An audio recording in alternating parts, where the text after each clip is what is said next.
There's no harder opening to one of these films than Ethan Hunt going off mission in his own prison escape when he's not even part of the mission. The word Ridonculous was invented to describe this movie. It's still not a word, but it's a great word. You're not gonna make it! You're not helping.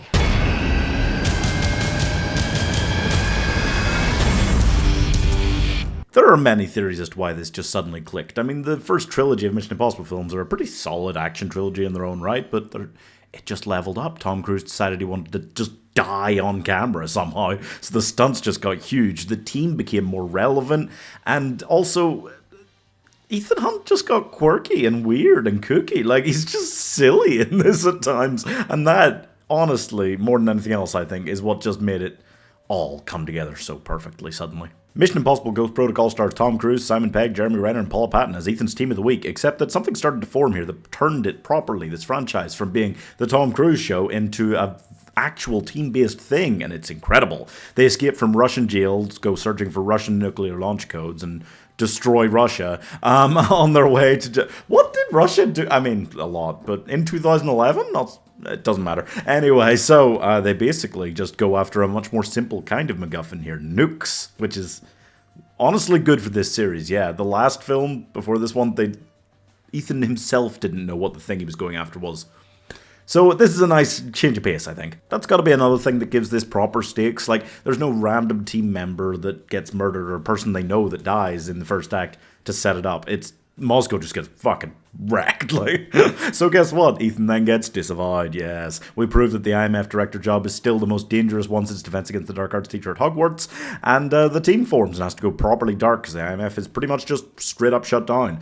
And I love that, and I think one of the best things about this is that their shit don't work. Like, they don't have people to bring in the very best equipment, so they're just working with what they've got, and half of it just doesn't work. Ethan's gloves failing on the side of the Burj Khalifa, the mask machine just blowing up. Like, there's so many bits that make them more relatable as characters. They don't seem like these super ultra slick spies. They kind of do, but they're also much more human. And I think that is the Brad Bird effect. Like I said the other day, this franchise feels like walking through a gallery where different directors have painted the same picture. Because these films are all very similar. But this one is the most colourful, the most fun, the most quirky and weird. Brad Bird did that. And Brad Bird brought what he brought to The Incredibles to this, making these superhero figures seem super relatable. And he's done that again here, and I think that was a key component of what defined this franchise going forward from this point.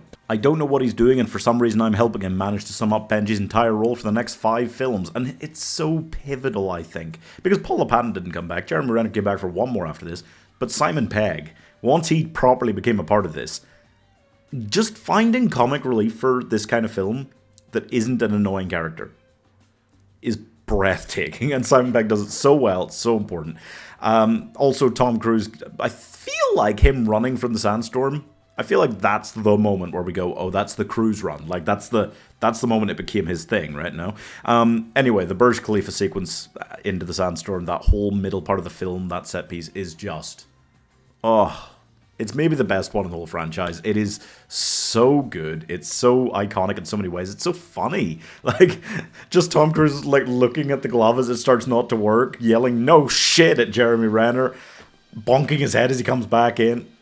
There's so many parts of that were just so great. And it managed to be both a action sequence and also a kind of spy sequence with talking to the two of them, trying to keep them in separate rooms, like, get away with that.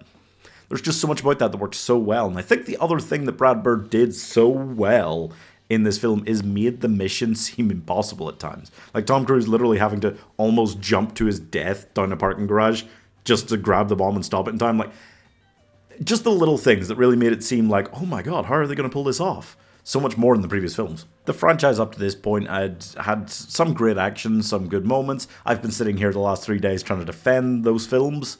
Not so much the second one, but still, when I just sit down and watch this film, I just sink into the warm embrace of what this franchise became. It's just so incredible. It embraced the kind of old school, like the original TV show Mission Impossible style. It was sillier, it was campier, it was kookier.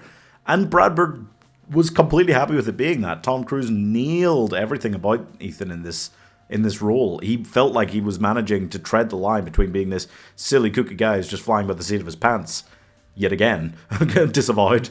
And yet also he is, by this stage, this proper legendary figure that's already done all these things. Like, I love the balance of it. I love Jeremy Renner's Brant, how sassy he is. I love Benji as a character.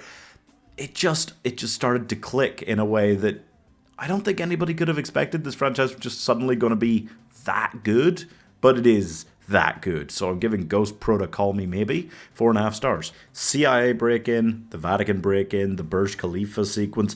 These films have a history of peaking in the middle act, yeah.